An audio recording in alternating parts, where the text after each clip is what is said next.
juga. Bismillahirrahmanirrahim. Selamat namanya ya. Assalamualaikum warahmatullahi wabarakatuh. Kami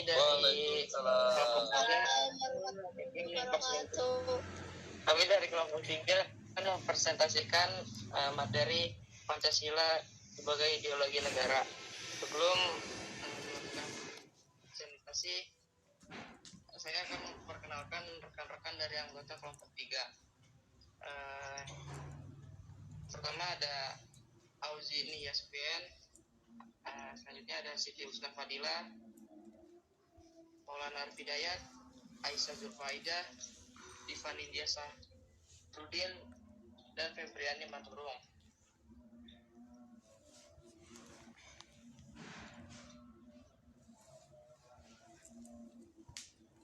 Pancasila merupakan dasar untuk Indonesia, karena itu persatuan dan kesatuan serta bagian dari bangsa dan negara yang dapat disimpulkan bahwa Pancasila adalah dasar dari kesatuan dan ideologi bangsa.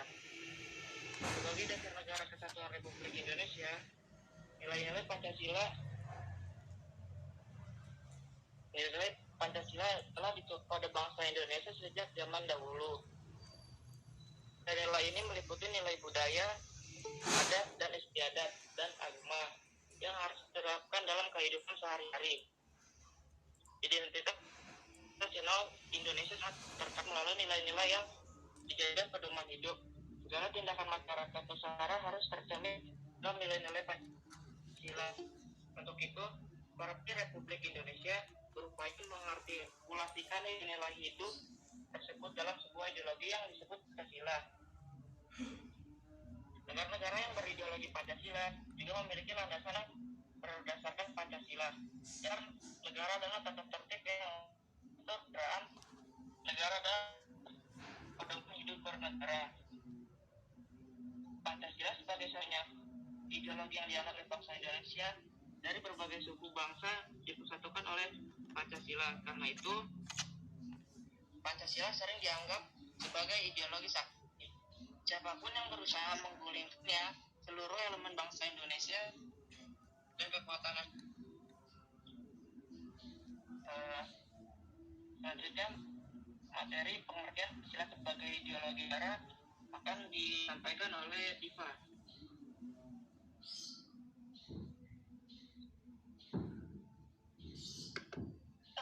Saya akan menjelaskan pengertian Pancasila sebagai ideologi negara.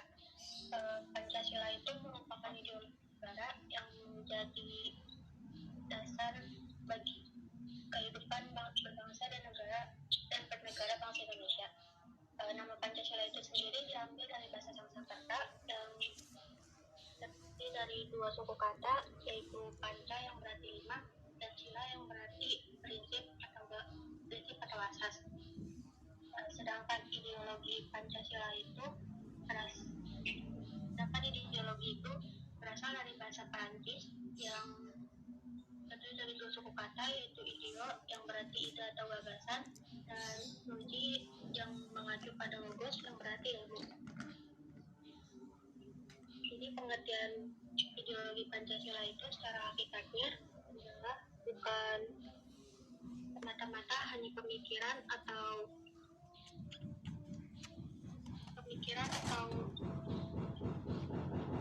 karangan dari seseorang atau sekelompok orang seperti ideologi lain di dunia, melainkan Pancasila itu diambil dari nilai-nilai luhur seperti nilai kebudayaan dan nilai religius yang sudah ada berkembang di Indonesia sejak zaman dahulu.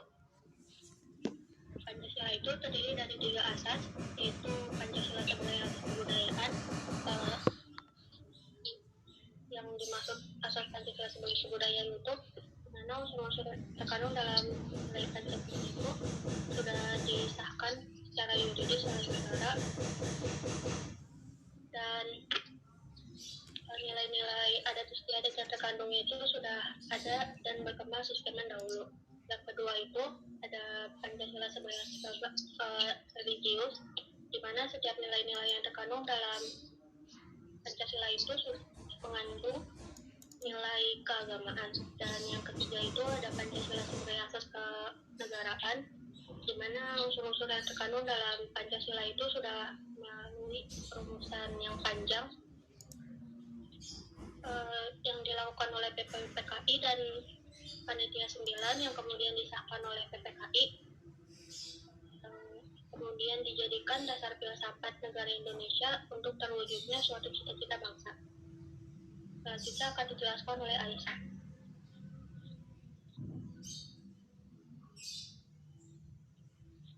Semangat Aisyah.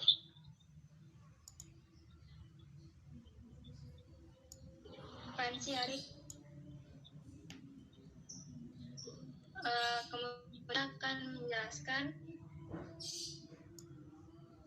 materi yang kedua, yaitu konsep dasar Pancasila sebagai ideologi negara. Yang pertama, warga negara memahami dan melaksanakan Pancasila sebagai ideologi negara. Sebagai warga negara, kita perlu pahami karena Pancasila memiliki beberapa kedudukan dalam berbangsa dan bernegara. Kemudian, ideologi Pancasila menghadapi tantangan dalam kebudayaan global. Kemudian ada unsurnya, yaitu unsur ateisme, adalah pandangan filosofi yang tidak percaya adanya Tuhan. Kemudian bangsa Indonesia percaya bahwa Tuhan itu ada, karena ateisme tidak punya aturan, sedangkan bangsa Indonesia mempunyai aturan. Lalu yang kedua, ada unsur individualisme. Ialah satu filsafat yang memiliki pandangan moral serta kebebasan sendiri. Oleh karena itu, sulit untuk memahami dan melaksanakan Pancasila sebagai ideologi negara. Lalu yang terakhir ada unsur kapitalisme, yaitu yang menganggap penggunaan sebagai ekonomi. Selanjutnya, dampak negatif untuk masyarakat adalah rendahnya gaya hidup konsumtif. Selain itu juga ada tantangan yang kita hadapi seperti gaya hidup penyimpangan dari norma seperti penyalahgunaan narkoba yang akhirnya merusak masa depan generasi muda. Peredaran obat-obatan terlarang ini juga merusak reputasi bangsa dan merugikan sistem perekonomian negara karena peredarannya yang ilegal. Selain itu, ada juga aksi terorisme yang akhirnya menyebabkan rasa cemas dan takut pada masyarakat, membuat beberapa investor dari luar negeri menjadi enggan untuk menanamkan modalnya, dan karena aksi terorisme juga mengancam disintegrasi bangsa kita. Sekian dari saya, terima kasih. Selanjutnya saya serahkan materi selanjutnya, yaitu kepada Maulana. Tempat dan waktu saya persilahkan. Penyelenggara negara memahami dan melaksanakan Pancasila sebagai ideologi negara. Jadi harus kita ketahui bahwa penyelenggara negara itu merupakan kunci penting bagi suatu pemerintahan yang bersih dan berwibawa. Setiap aparatur negara itu harus bisa memahami dan melaksanakan Pancasila sebagai ideologi negara baik dan konsisten.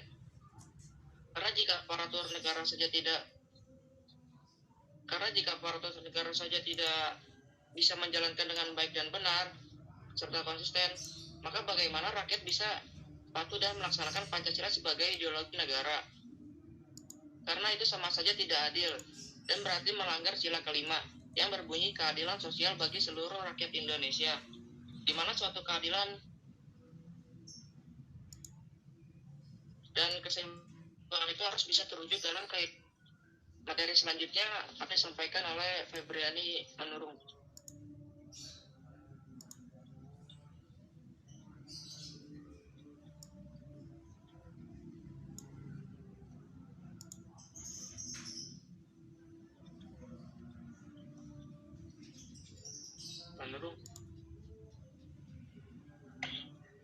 Sumber histori Pancasila sebagai ideologi Pancasila.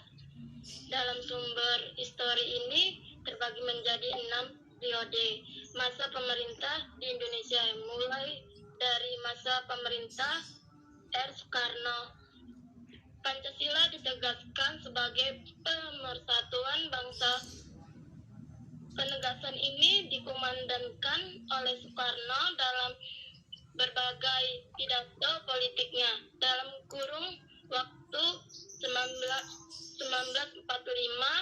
sampai 1960. Namun seiring berjalannya waktu pada kurun waktu 1960 sampai 1965, Soekarno lebih mementingkan konsep Nasakom, berbagai landasan politik bagi bangsa Indonesia.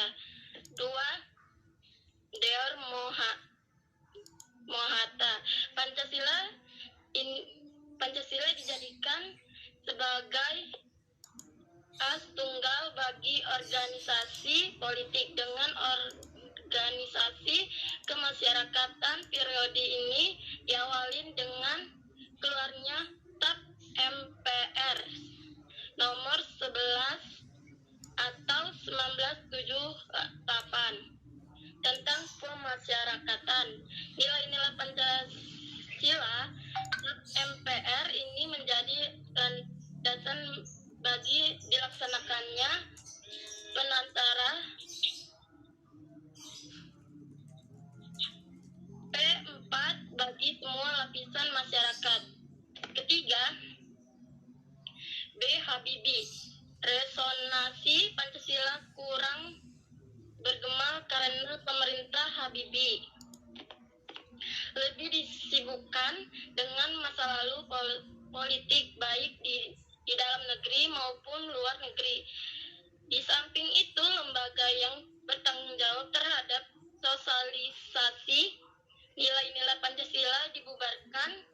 Kepres nomor 27 tahun 1999 tentang pencabutan Kepres nomor 10 tahun 1979 tentang Badan Pembina Pendidikan, pelaksanaan pedoman, penghayatan, dan pengalaman Pancasila BP 7. Yang keempat, Abdullah Rahim. Pada masa pemerintah Presiden Abdullah Rahman yang lahir dominan adalah kebebasan berpendapat sehingga perhatian terhadap ideologi cenderung melawan. Kelima, Megawati Soekarno Putri. Pancasila sebagai ideologi semakin kehilangan formalisasinya dengan disahkan Undang-Undang Diknas nomor 20 tahun 2003 yang tidak mencantumkan pendidikan Pancasila sebagai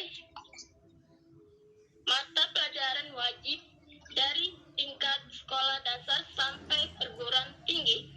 Keenam, Susilo Bambang Yudhoyono.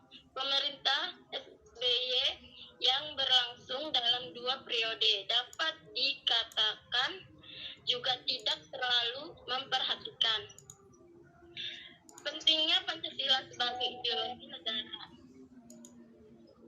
Hal ini dapat dari belum adanya upaya untuk membentuk suatu lembaga yang berwenang untuk menjaga dan mengawal Pancasila sebagai dasar negara dan ideologi negara sebagaimana diamanatkan oleh Kepres 27 tahun 1999. Di masa ini, politik lebih dominan.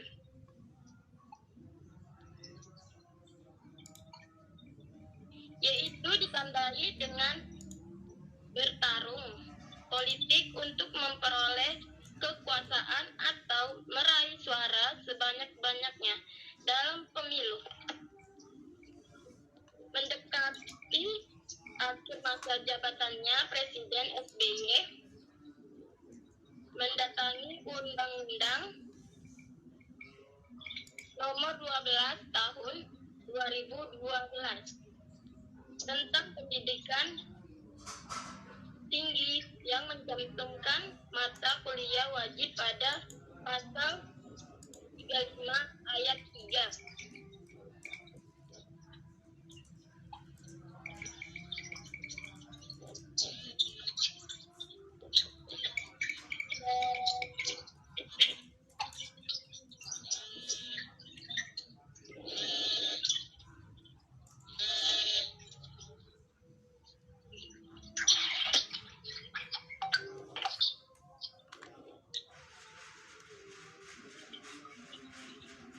Yang B, sumber sosiologi Pancasila sebagai ideologi negara. Nah, kayak gini sih.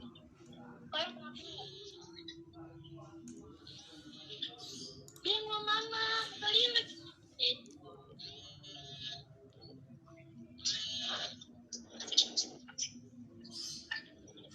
Dia mau mana, Daus?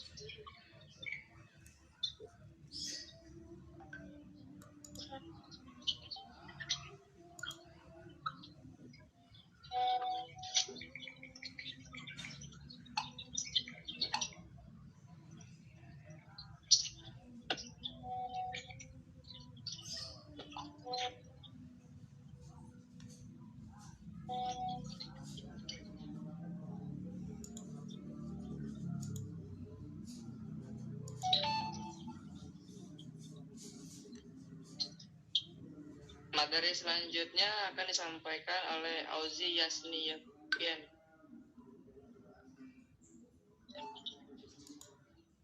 Baik, di sini saya akan menjelaskan ideologi Pancasila. Ada suaranya enggak? Udah. Di sini saya akan menjelaskan perbedaan ideologi Pancasila dengan ideologi negara lain. Setiap negara memiliki ideologi yang berbeda-beda. Dan perbedaan itu disebabkan oleh perbedaan cita-cita dan cara pandang untuk mencapai tujuan masing-masing negara. Hingga lahir dan berkembang sebagai ideologi di negara-negara seperti Pancasila yang dianut oleh negara Indonesia. Kapitalisme yang digunakan oleh Amerika, komunisme yang dianut oleh Rusia, sosialisme yang digunakan oleh Vietnam, dan fasisme yang dianut oleh Italia dan Jerman semasa Perang Dunia I dan II. Ideologi Pancasila dianut oleh negara kita sendiri, yaitu Indonesia, untuk mewujudkan dan mencapai tujuan bersama bangsa Indonesia. Pancasila juga sudah ada digunakan sejak zaman dulu yang ditutup oleh bangsa Indonesia itu sendiri. Oleh sebab itu, dengan kebaikan dan nilai-nilai luhur yang sudah dipegang teguh dari lama, yang akhirnya membuat Pancasila ini sebagai patokan atau pedoman bangsa Indonesia. Maaf sebentar, ini ada yang habis.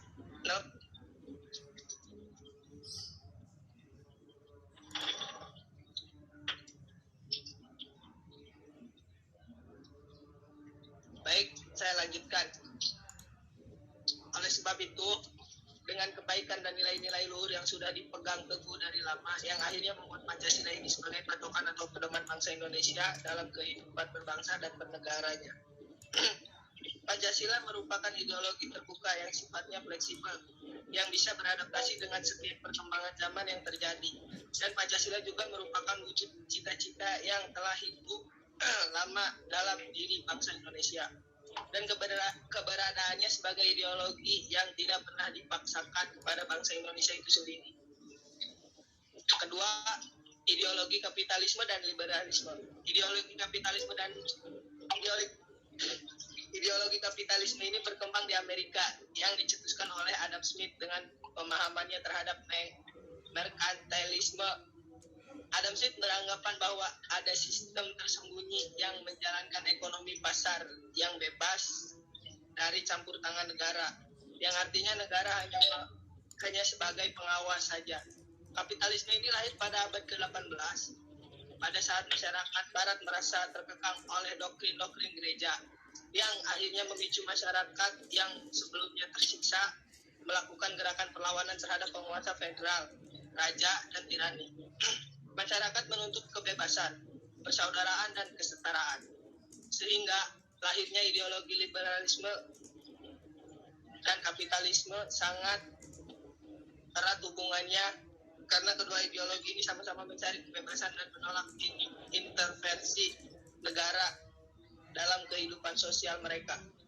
Kapitalisme dan liberalisme juga sangat mendukung sekularisme, sehingga negara-negara menggunakan ideologi ini cenderung memisahkan masalah agama dari urusan pemerintahan dan kenegaraan.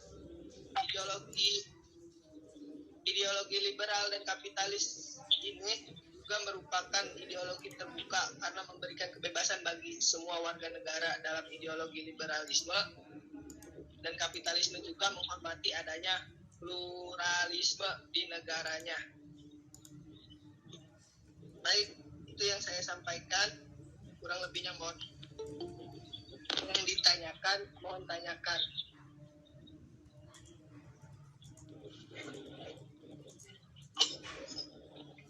Selanjutnya, ideologi komunisme. Ideologi komunisme merupakan ideologi yang pertama kali dikemukakan oleh seorang filsuf Jerman, yaitu Karl Marx. Komunisme ini muncul akibat dari kapitalis yang muncul di Inggris pada masa revolusi industri abad ke-18. Peran negara dalam perekonomian di ideologi komunis sangat besar. Negara juga ikut bercampur tangan dalam kegiatan warga di bidang ekonomi. Komunisme merupakan ideologi tertutup, sebab di negara manapun yang mendukung komunisme, kalau dilihat dari sejarahnya, selalu ada revolusi yang berujung pertumpahan darah.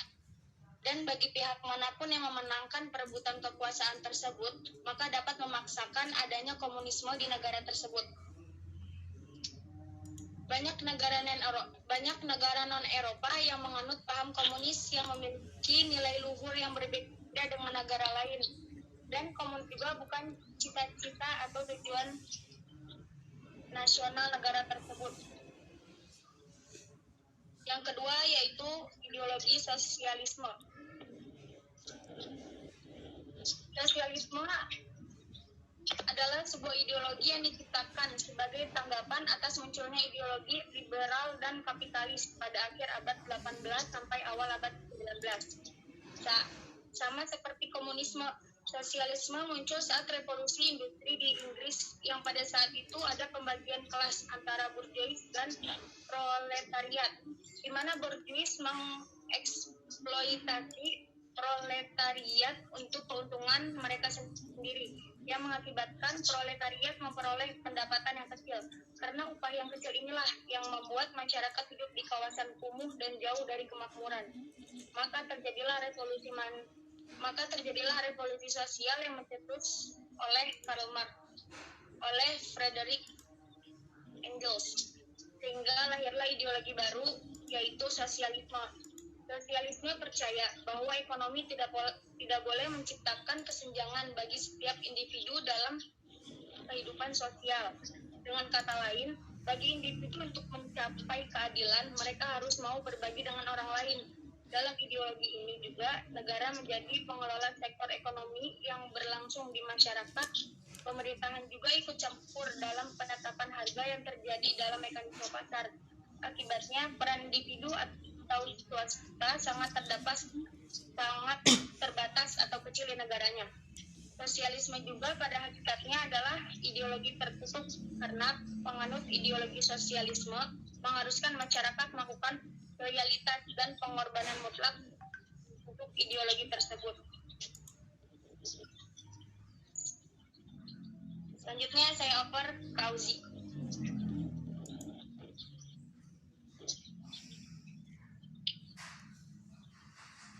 Baik, ada yang dipertanyakan? Auzi. Apa? Ada yang mau ditanyakan kepada anak-anak sekalian?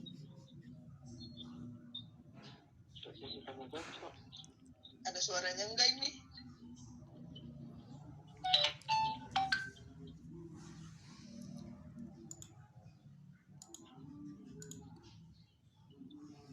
Ya, selanjutnya sekarang sesi tanya jawab. Silakan yang ingin bertanya. Siapa?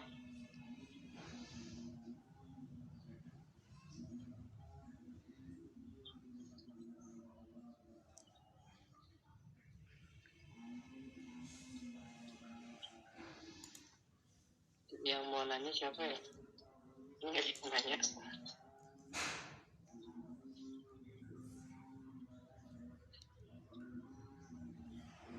Arik katanya mau nanya, Arik.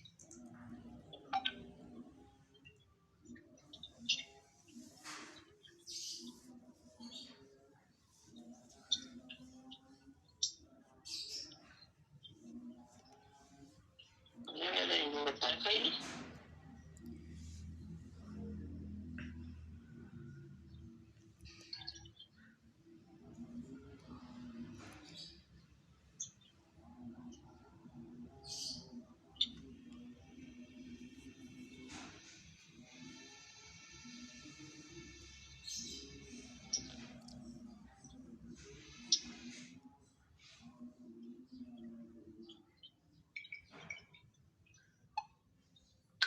Abil, mungkin Abil ingin bertanya, Abil.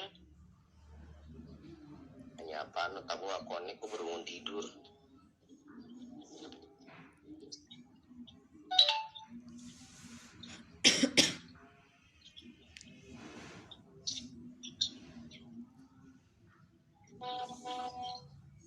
Faisal, apa mau nanya Faisal? Jika tidak ada yang bertanya, kami akan tutup.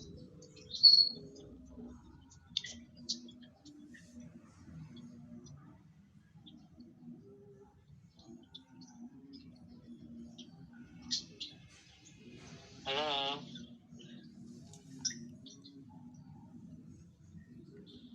Masa nggak ada yang nanya? Lu aja Sal, nanya Sal. Faisal mau nanya.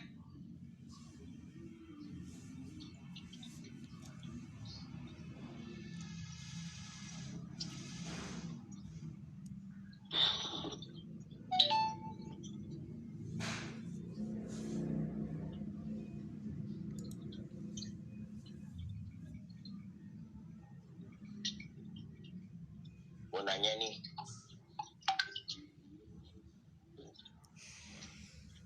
Iya, Abil. Baik, silakan yang mau nanya, Abil. Pak, saya mau nanya Pak. Ya, dipersilakan kepada saudara Abil untuk bertanya.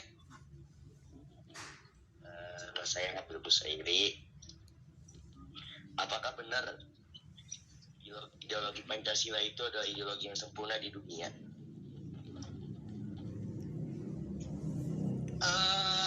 Menurut saya, ideologi Pancasila itu tidak bisa disebut sempurna di dunia ya. Karena ideologi Pancasila itu hanya dianut oleh Indonesia, Bapak Saudara Habil.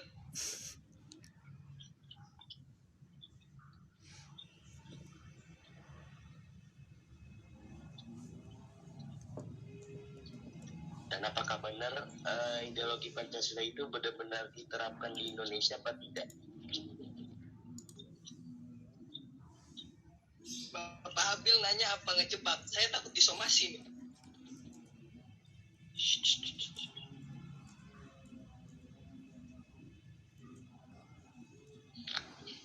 Boleh nanya nggak? Ini belum nanya. Pertanyaan saya yang tadi pertama ya. Ya, yuk silakan kepada saudari Lia untuk bertanya. Apa sih contoh kasus dari penerapan liberalisme hingga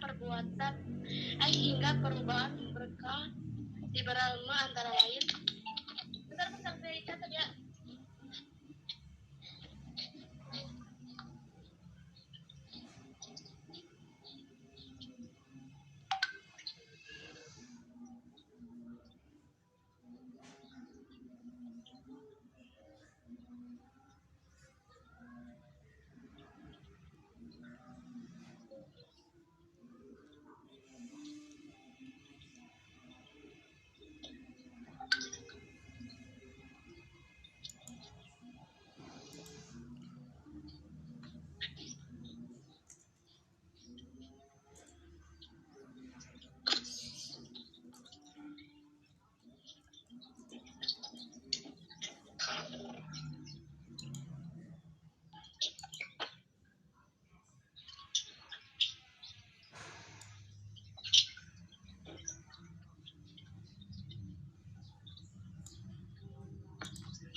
lagi ngetik soalnya jaringanku kayaknya kurang bagus dah.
Itu tuh udah ada tuh.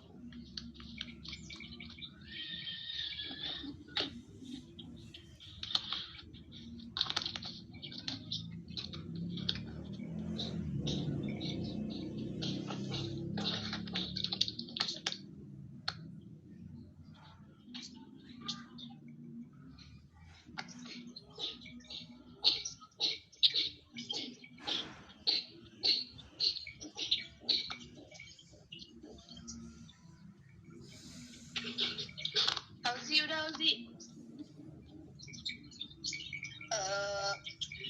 Itu Husna yang mau jawab.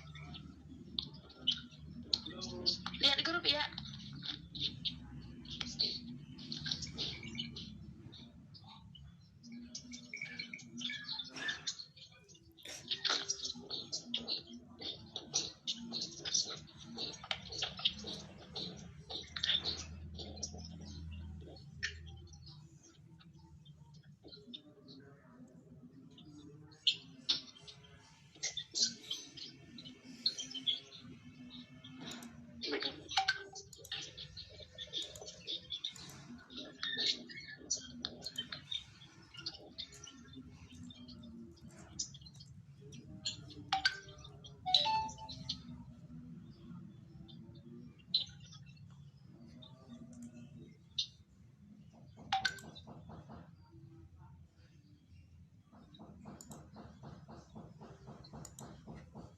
Itu nanya sepupu itu. Kamu satu cuma Satu bab itu untuk liberalisme itu ditanya.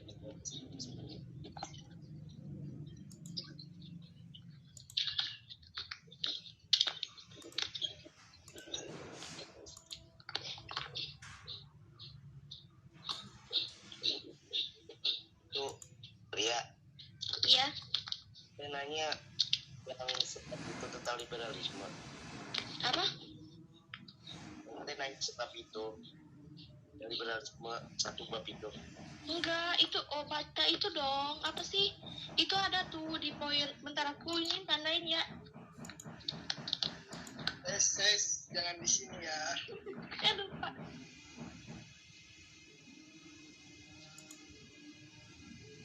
Kalem. Ya apa sih?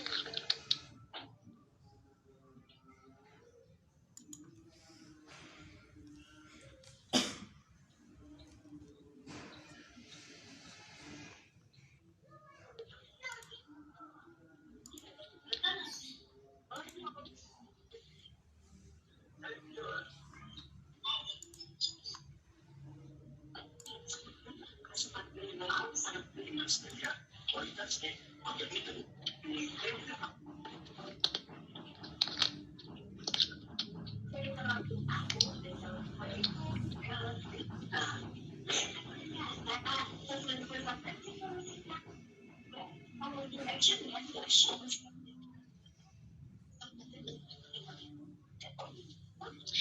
aku ulangin ya pertanyaannya ya. Sebutkan satu contoh kasus dari penerapan liberalisme hingga perubahan berkat liberalisme, dan sebutkan tokoh-tokoh yang terkenal dalam sumbangsinya terhadap pemikiran ideologi liberalisme. Dah.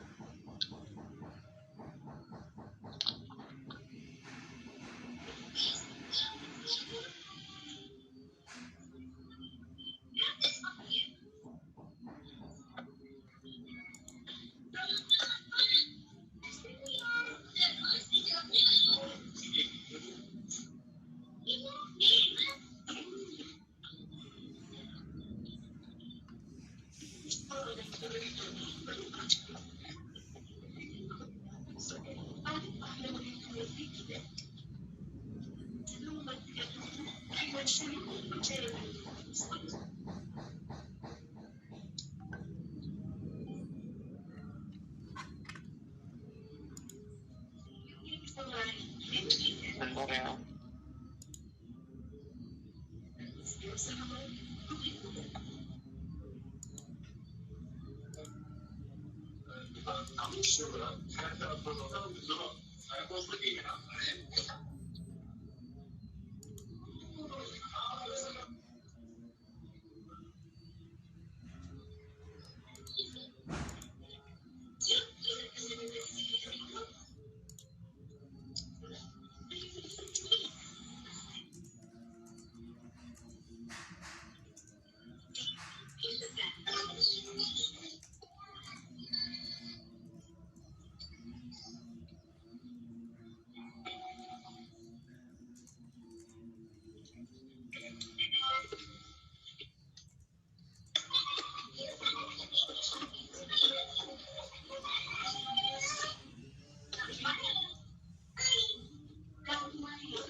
Iya, Ria izin menjawab pertanyaannya nih.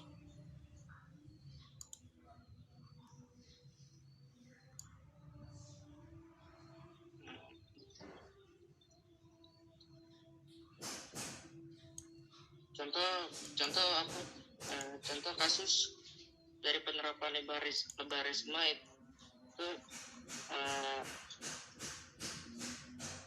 antara lain yaitu ada revolusi di Amerika pada tanggal 4 Juli 1776,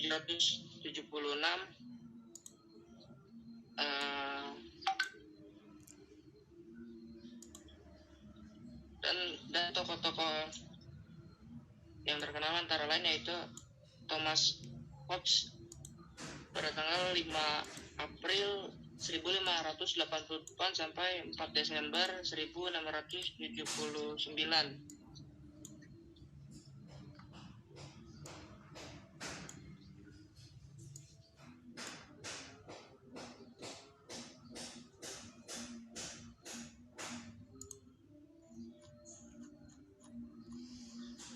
Bagaimana dia?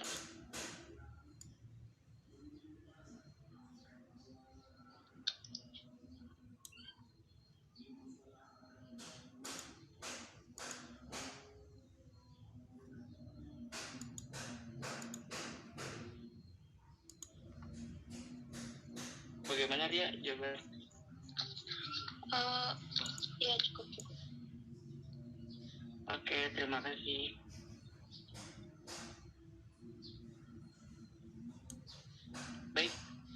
kesimpulan dari presentasi tentang Pancasila sebagai ideologi negara, Pancasila dijadikan sebagai ideologi negara itu karena unsur-unsur yang terkandung dalam Pancasila sejalan dengan nilai-nilai luhur yang tumbuh dan berkembang di Indonesia.